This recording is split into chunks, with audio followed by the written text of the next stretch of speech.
Olá pessoal, me chamo Diego Trivelato e seja bem-vindo a este novo universo de desenhos animados, que eu espero que cresça. Crianças, venham depressa! Hoje, trouxe uma curiosidade lá das antigas. Talvez você já tenha notado que em alguns desenhos animados antigos, quando o personagem, ao interagir com objetos do cenário, do nada pareciam diferentes do restante do ambiente, já notaram que era possível perceber que um objeto seria animado porque de repente ele se destacava na cena antes? Isso ocorria porque a cena era criada em camadas separadas e tudo que era animado ficava em camadas diferentes do plano de fundo, dando essa visível diferença, igual esta rocha aí que o Bob da Caverna do Dragão acabou de derrubar.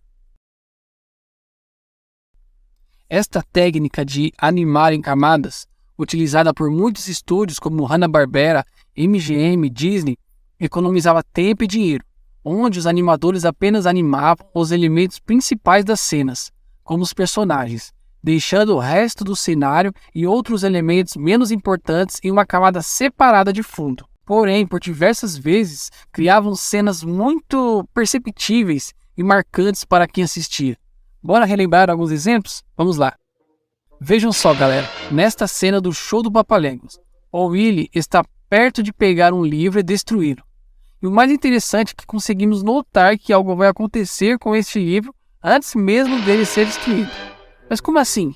É simples. Podemos ver que o livro foi desenhado de uma forma diferente do resto do cenário, justamente para que pudesse ser animado separadamente. Então esperamos que isso ocorra. Nesta cena foi usada a técnica das camadas. Incrível, né? Se o livro não fosse destinado a ser animado, seria desenhado junto ao plano de fundo, e o desenho animado seguiria seu roteiro normal.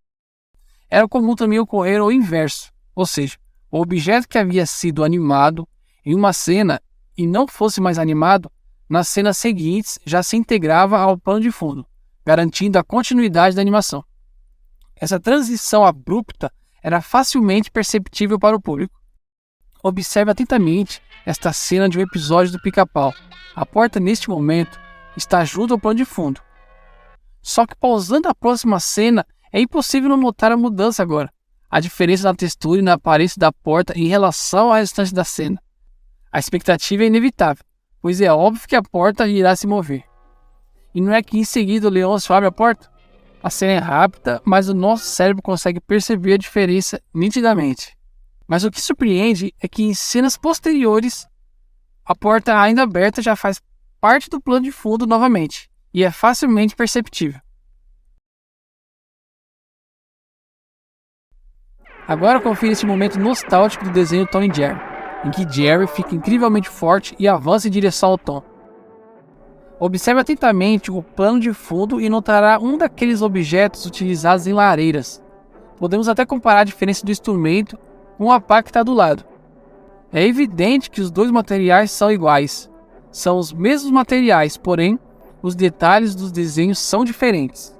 E o instrumento está lá, desenhado de forma distinta e destacada para ser animado.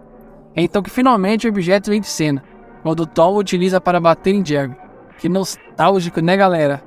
Muito louco. Então, usando esta técnica de separação de camadas, os animadores puderam animar os personagens de forma mais fácil e precisa, sem precisar redesenhar o plano de fundo toda vez a cada quadro. Então, todo o plano de fundo de uma cena, tudo que não seria animado, ficava em uma camada só, pintado tudo junto, de forma bem simples. E os elementos que seriam animados do resto da cena eram desenhados com mais perfeição em um papel transparente de celulose ou acetato e ficavam em outra camada separada.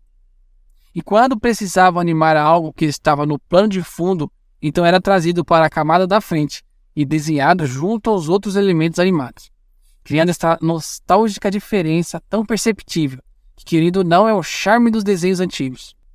Anos depois, Walt Disney aprimorou esta técnica, criando seu famoso equipamento chamado de câmera multiplanos, que consistia em uma estrutura vertical com várias prateleiras, onde podia criar bem mais camadas para os desenhos com a vantagem de poder movimentar cada uma individualmente, dando mais profundidade e realismo às cenas. Porém, esta nova técnica acabava elevando os custos da produção dos desenhos animados. Mas se você quiser saber mais sobre este equipamento criado pelo Walt Disney, comenta aí se gostaria de ver um vídeo completo explicando o seu funcionamento. Seria muito bacana de aprender. Hoje em dia, com as técnicas de animação e computação gráfica mais avançadas, é menos comum ver a diferença gritante entre os planos de fundo e os objetos animados. Mas a técnica de camada ainda é utilizada até hoje. Ela está lá, feita digitalmente. Na verdade, é uma técnica mais comum e eficaz para criar animações 2D e 3D. Séries animadas populares como Steven Universe, Gravity Falls, Star vs as Forças do Mal e BoJack Horseman usam a técnica de camadas para criar animações complexas e detalhadas. E esses desenhos animados usam várias camadas para animar personagens, fundos, objetos e efeitos especiais, além de adicionar sombras, luzes e outros detalhes para aprimorar a aparência visual. Mas e aí? Já tinha percebido essas diferenças em algum desenho animado antigo que você assistia? Comenta aqui embaixo. E se você gostou deste vídeo e quer saber mais curiosidades, segredos sobre animações, não esqueça de se inscrever e ativar as notificações para receber os próximos vídeos. Eu estou com projetos de desenhos animados para lançar tudo aqui no YouTube mesmo. Me ajude a divulgar. Se inscreva para não perder e compartilhe com seus amigos. Então é isso. Fique com Deus e obrigado por assistir.